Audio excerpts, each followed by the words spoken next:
Dear students, ఇప్పుడు మనం how variations are created and inherited అనేటటువంటి విషయాన్ని తెలుసుకుందాం. మనకు తెలుసు వేరియేషన్స్ అనేవి ఉంటేనే గ్రాడ్యువల్గా new characters, survival characters develop అయ్యి మారుతున్నటువంటి అట్మాస్ఫియర్కి, మారుతున్నటువంటి సరౌండింగ్స్కి అనుకూలమైనటువంటి వేరియేషన్స్ అన్ని ఆర్గానిజమ్స్లో డెవలప్ అవుతూనే ఉంటాయి. ఎట్లా డెవలప్ అవుతాయి అంటే, పేరెంట్స్కి ఆఫ్ స్ప్రింగ్స్కి మనం కనుక అబ్జర్వ్ చేస్తే చిన్న చిన్న డిఫరెన్సెస్ ఉంటాయి. ఆ చిన్న చిన్న డిఫరెన్సెస్నే వేరియేషన్స్ అంటాం. ఈవెన్ మనం ఈ కమల పిల్లల్లో ట్విన్స్లో చూసినా కూడా యాజ్ ఇట్ ఈజ్గా ఒకే రకంగా ఉండరు, కొంచెం వేరియేషన్స్ ఉంటానే ఉంటాయి. ఎందుకు ఈ వేరియేషన్స్?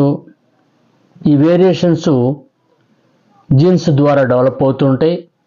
ఈ వేరియేషన్స్ అనేవి కంపల్సరీ మారుతున్నటువంటి సరౌండింగ్స్ ప్రకారం ఈ ఆర్గానిజమ్స్లో కూడా డెవలప్ అవుతూ ఉంటాయి. డెవలప్ అయినటువంటి ఈ variations, light differences gradually new స్పీసెస్గా డెవలప్ అవటానికి అవకాశం ఉంటుంది. మరి ఆ విధంగా కొత్త జీవులుగా ఇవి ఎవల్యూషనరీ ప్రాసెస్లో కూడా ఉపయోగపడతా ఉంటాయి. మనందరూ తెలుసు, డార్విన్ సిద్ధాంతం ప్రకారం జీవ పరిణామ సిద్ధాంతం అంటాం. జీవులు గ్రాడ్యువల్గా చేంజెస్ జరుగుతూ న్యూ ఆర్గానిజమ్స్ డెవలప్ అయినాయి అని. మరి ఆ విధంగా న్యూ ఆర్గానిజమ్స్ డెవలప్ అవ్వాలంటే స్లో చేంజెస్ జరుగుతూ ఉంటాయి. దాన్నే ఎవల్యూషన్ అంటాం. ఈ స్లో చేంజ్ వలన న్యూ స్పీసెస్ అనేవి డెవలప్ అవుతూ ఉంటాయి.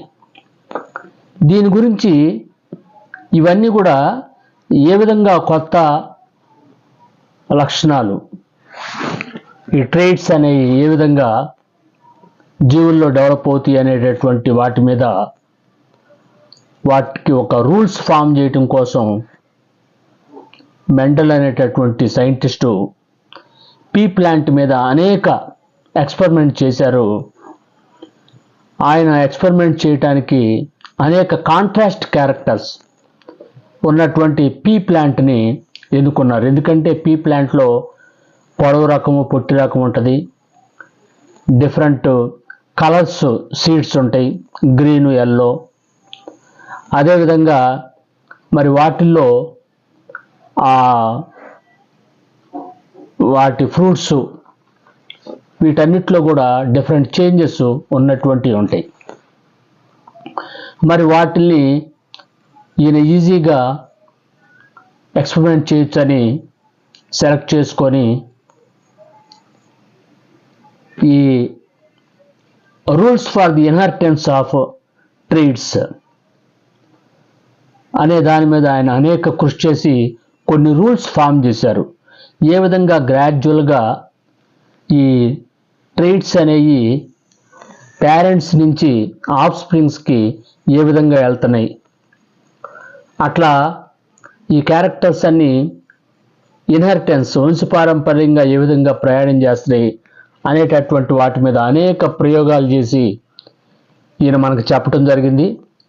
యాక్చువల్గా ఈయన చెప్పినటువంటి పాయింట్స్లో మదరు, ఫాదరు ఇద్దరు కూడా ఈక్వల్ జెనెటిక్ మెటీరియల్ అనేవి ఇస్తారు at the time of fertilization.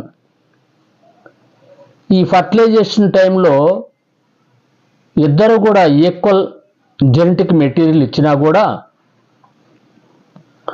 ఈ మెండల్ అబ్జర్వ్ చేసినటువంటి విషయాలు ఏంటంటే, పీ ప్లాంట్లో ఇవి నెక్స్ట్ జనరేషన్కి ఎలా వస్తాయి అనేటటువంటి దాని మీద ఒక ప్రయోగం చేశారు. వారు చేసినటువంటి ప్రయోగంలో ఫస్ట్ ప్రయోగం ఏంటంటే ఒక పొడవు బఠానీ మొక్క తీసుకున్నారు, టాల్ పీ ప్లాంట్. దానిలో క్యాపిటల్ టీ జీన్స్ ఉంటాయి.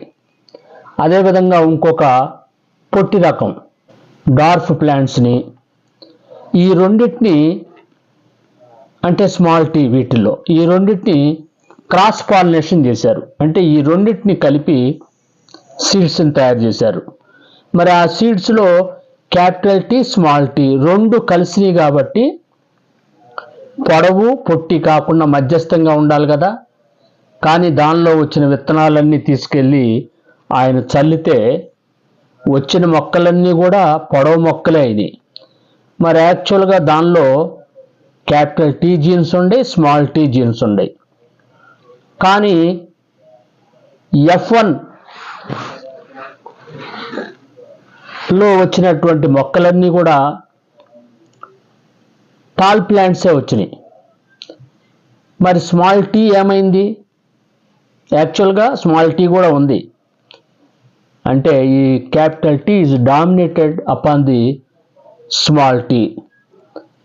ఈ డామినేట్ అయినటువంటి టాల్ క్యారెక్టర్ నేమో డామినెంట్ క్యారెక్టర్ అని, ఈ షార్ట్ క్యారెక్టర్ నేమో దాన్ని డార్ఫ్ అంటాం.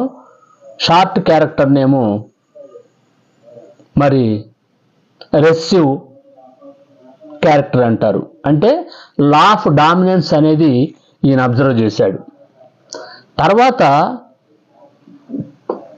ఈ వీటిల్ని సెల్ఫ్ పాలినేషన్ చేసి ఈ ప్లాంట్స్లో ఉన్నటువంటి రెండు జీన్స్ ఉన్నటువంటి capital T, small T genes కలిగినటువంటి ఈ మొక్కల యొక్క ఫ్లవర్స్ని వేరే లక్షణాలు కలవకుండా సెల్ఫ్ పాలినేషన్ చేసి వాటిల్ని నుంచి వచ్చినటువంటి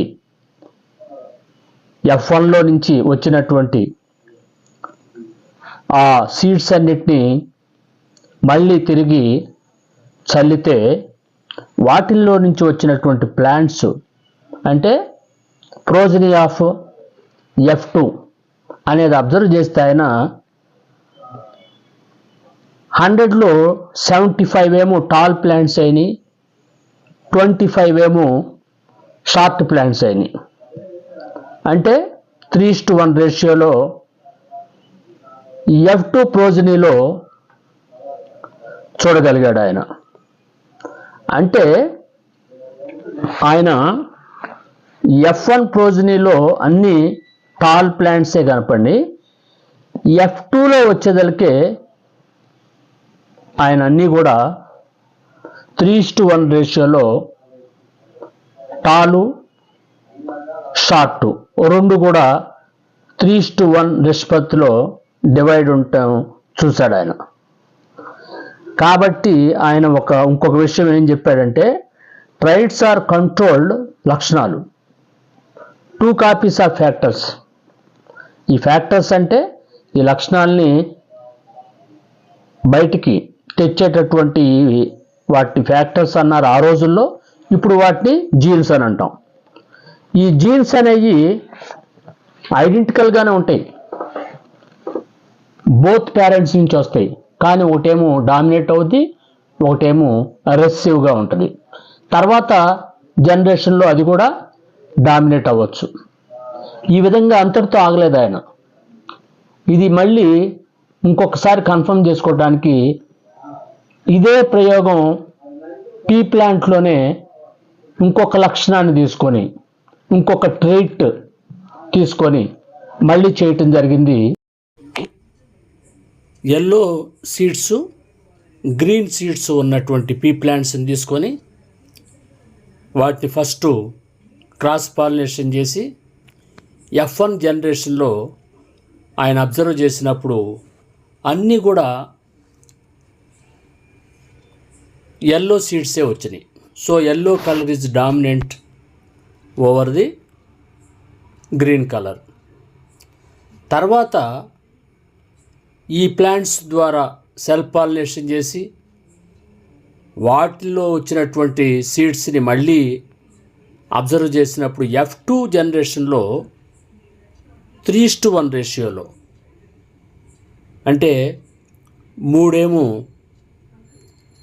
ఎల్లో సీడ్స్, 1 గ్రీన్ సీడ్స్ రేషియోలో సీడ్స్ బహిర్గతమైనవి.